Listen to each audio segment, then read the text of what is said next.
Olá, meu amigo, olá, minha amiga, como é que vocês estão? Bem-vindos a mais um episódio, o penúltimo, onde estudamos essa obra magnífica, o Livro dos Espíritos.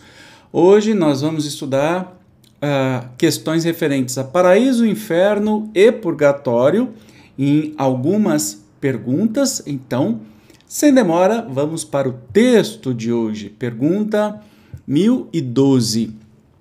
Haverá no universo lugares circunscritos para as penas e gozos dos espíritos, segundo o seu merecimento? Já respondemos a esta pergunta. As penas e os gozos são inerentes ao grau de perfeição dos espíritos. Cada um tira de si mesmo o princípio de sua felicidade ou de sua desgraça. E como eles estão por toda parte, nenhum lugar circunscrito ou fechado existe especialmente destinado a uma ou outra coisa. Quanto aos encarnados, esses são mais ou menos felizes ou desgraçados, conforme é mais ou menos adiantado o mundo em que habitam. Respondendo, né? Já respondei um monte de lugares, mas assim, não existem lugares circunscritos, nem céu, nem inferno. Na verdade, é um estado que o espírito se encontra, então ele vai estar nesse estado de espírito, em qualquer ponto do universo ele estará ou infeliz ou feliz, e no meio dessas gradações todas. Uma subpergunta. De acordo, então, com o que vindes de dizer, o inferno e o paraíso não existem, tais como o homem os imagina? São simples alegorias. Por toda parte há espíritos ditosos e inditosos. Entretanto, conforme também já dissemos, os espíritos de uma mesma ordem se reúnem por simpatia, mas podem reunir-se onde queiram, quando são perfeitos. Então, sim, confirma, não existe nem céu nem inferno. A localização, essa é uma observação do Kardec, a localização absoluta das regiões das penas e das recompensas só na imaginação do homem existe, é uma alegoria, né? Provém da sua tendência a materializar e circunscrever as coisas cuja essência infinita não lhe é possível compreender, né? Então, a gente traz isso culturalmente, né, pela história, que a gente tem que materializar alguma coisa, materializar até o mundo espiritual, o que não é possível de ser feito. Pergunta 1013. O que se deve entender por purgatório? Dores físicas e morais, o tempo de expiação. Quase sempre, na terra é que fazeis o vosso purgatório e que Deus vos obriga a expiar as vossas faltas. Então, purgatório é um período de expiação de faltas, digamos assim, né? E tem uma observação do Kardec: o que o homem chama purgatório é igualmente uma alegoria, devendo se entender como tal, não um lugar determinado, porém o estado dos espíritos imperfeitos que se acham em expiação até alcançarem a purificação completa, que os elevará à categoria dos espíritos bem-aventurados. Operando-se essa purificação por meio das diversas encarnações, o purgatório consiste nas provas da vida corporal. E aí eu te lembro um detalhe, que purgatório foi criado pela igreja depois do ano 1000. Então, nem existia, assim como o céu e o inferno foi criado pela igreja, por meio das reuniões, que eles chamavam de concílio, né, dos poderosos, resolveram criar o purgatório também. E já que ele foi criado, Dante Alighieri se apropriou dessa ideia e escreveu a Divina Comédia. Aí uma das partes é o purgatório, que tinha sido recém-criado pela igreja. Portanto, tudo criação humana, tá? Tudo criação humana. 1014. Como se explica que espíritos cuja superioridade se revela da linguagem de que usam tenham respondido a pessoas muito sérias a respeito do inferno e do purgatório de conformidade com as ideias correntes? É que falam uma linguagem que possa ser compreendida pelas pessoas que os interrogam. Quando estas se mostram imbuídas de certas ideias, eles evitam chocá-las muito bruscamente, a fim de lhes não ferir as convicções. Se um espírito dissesse a um muçulmano, sem precauções oratórias, que Maomé não foi profeta, seria muito mal acolhido. A subpergunta. Concebe-se que assim procedam os espíritos que nos querem instruir.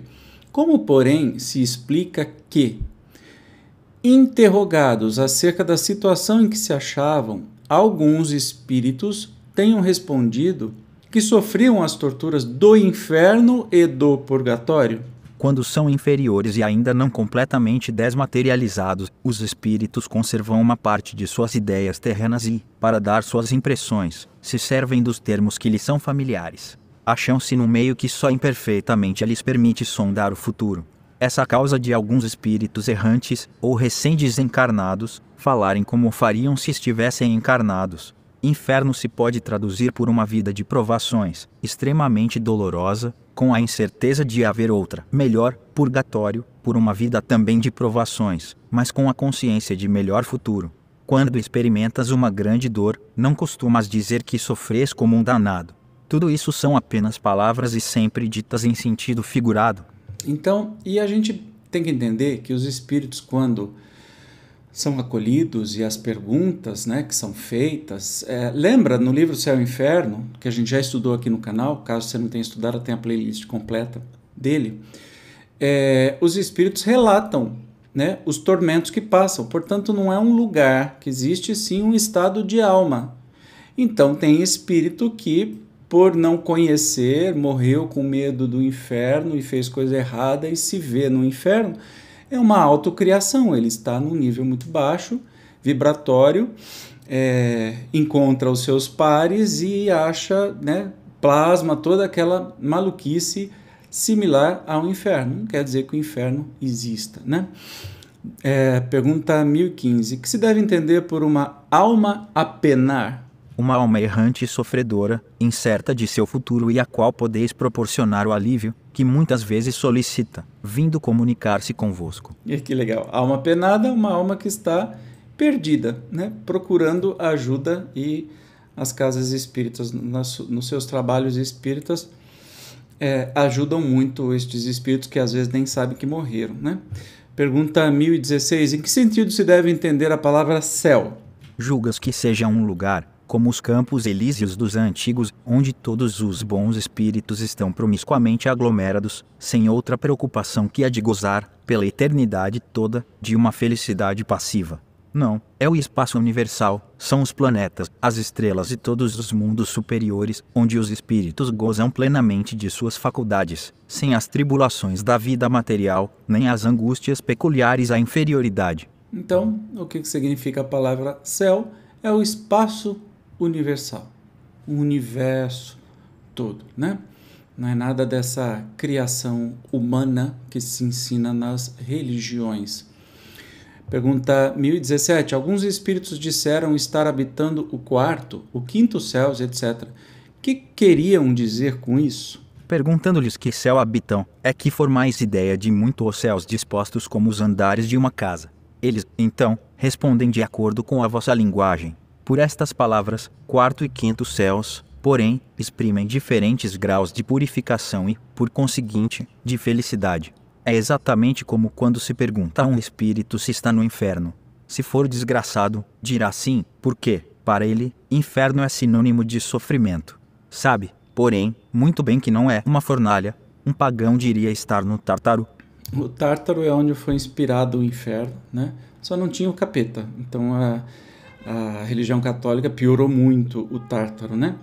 A questão de quarto, quinto céu, tinha uma novela, se eu não me engano, que chamava-se Sétimo Céu, ou seja, plenitude. De onde vem isso? A Divina Comédia de Dante.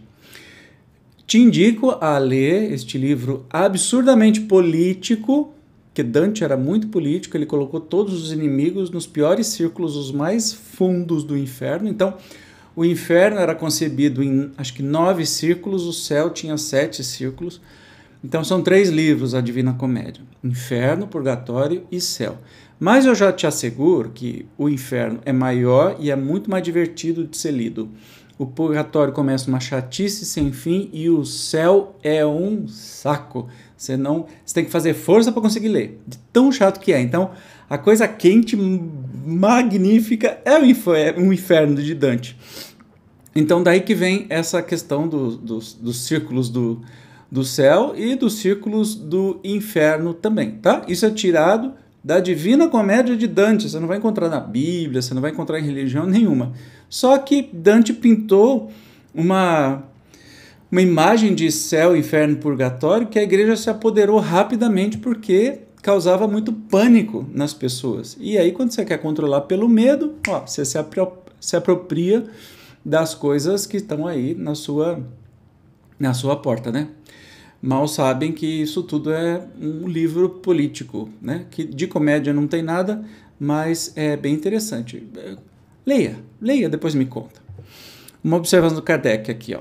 O mesmo ocorre com outras expressões análogas, tais como cidade das flores, cidade dos eleitos, primeira, segunda ou terceira esfera, que apenas são alegorias usadas por alguns espíritos, quer como figuras, quer algumas vezes por ignorância da realidade das coisas e até das mais simples noções científicas. De acordo com a ideia restrita que se fazia outrora dos lugares das penas e das recompensas, e, sobretudo, de acordo com a opinião de que a Terra era o centro do universo, isso é muito importante, essa observação, de que o firmamento formava uma abóbada e que havia uma região das estrelas, o céu era situado no alto e o inferno embaixo. Daí as expressões subir ao céu, estar nos mais altos céus, ser precipitado aos infernos. Hoje que a ciência demonstrou ser a Terra apenas, entre tantos milhões de outros, um dos menores mundos, sem importância especial, que traçou a história da sua formação e descreveu a Constituição, que provou ser infinito o espaço, não havendo alto nem baixo no universo, teve-se que renunciar a situar o céu acima das nuvens e o inferno nos lugares inferiores. Quanto ao purgatório, nenhum lugar lhe fora designado.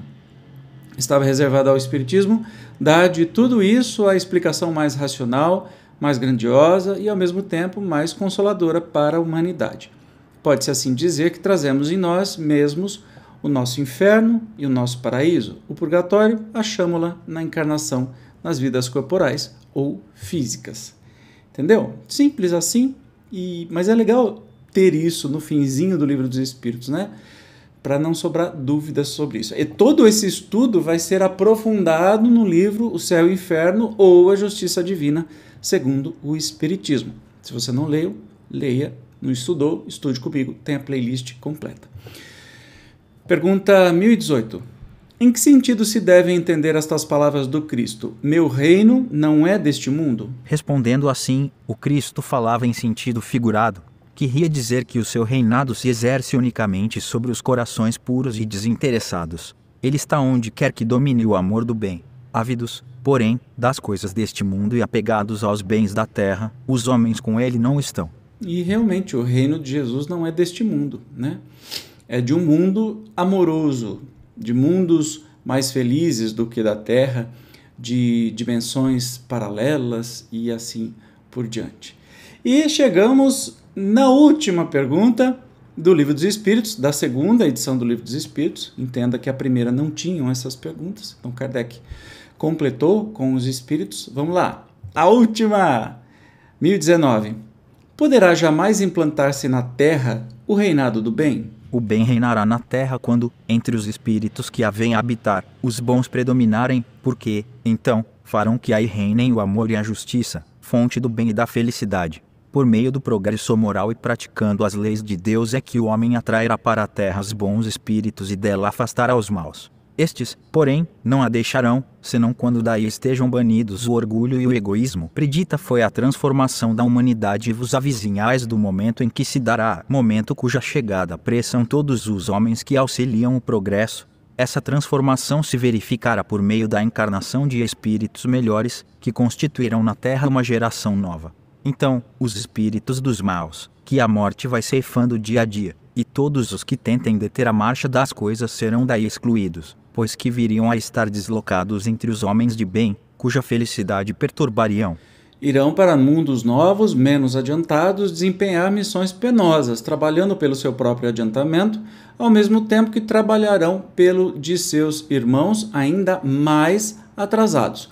Neste banimento de espíritos da terra transformada, não percebeis a sublime alegoria do paraíso perdido, e na vinda do homem para a terra em semelhantes condições, trazendo em si o germe de suas paixões e os vestígios da sua inferioridade primitiva, não descobris a não menos sublime alegoria do pecado original? Considerando deste ponto de vista, o pecado original se prende à natureza ainda imperfeita do homem, que assim só é responsável por si mesmo, pelas suas próprias faltas e não pela de seus pais.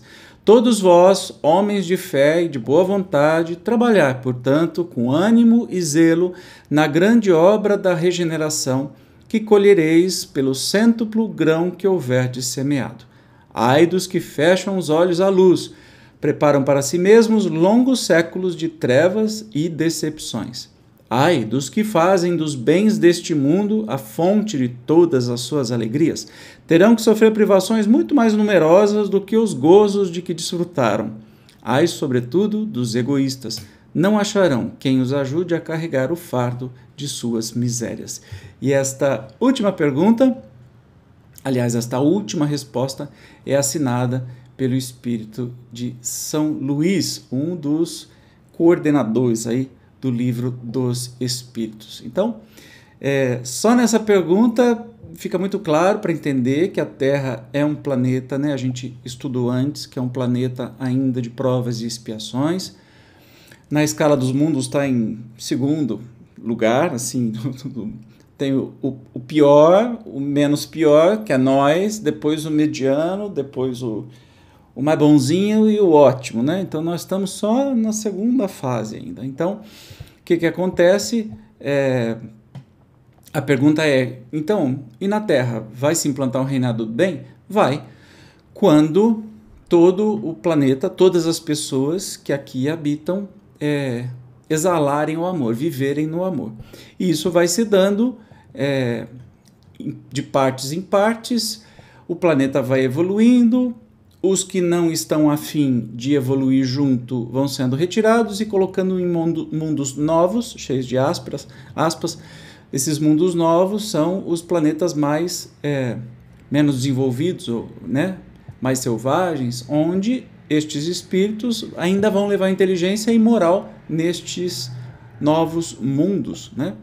E que sim, um dia nós vamos chegar num reinado de felicidade e de amor plenos aqui. Ufa! 1019 perguntas, mas não acabou. No próximo episódio, eu estou um pouco emocionado aqui, porque assim, é um projeto que eu acho que já tem 3 anos, mais de 3 anos que eu estou fazendo, com vídeos, né, semanais, estudando todas as obras fundamentais, e no próximo episódio a gente vai finalizar com a conclusão, que é um grande resumão do Livro dos Espíritos, um grande resumão. Então, Kardec, sempre didático, maravilhosamente didático, não podia deixar por menos, né? Eu te espero, obrigado pela sua presença até aqui e te espero para o nosso último episódio do estudo do Livro dos Espíritos. Até lá, tchau!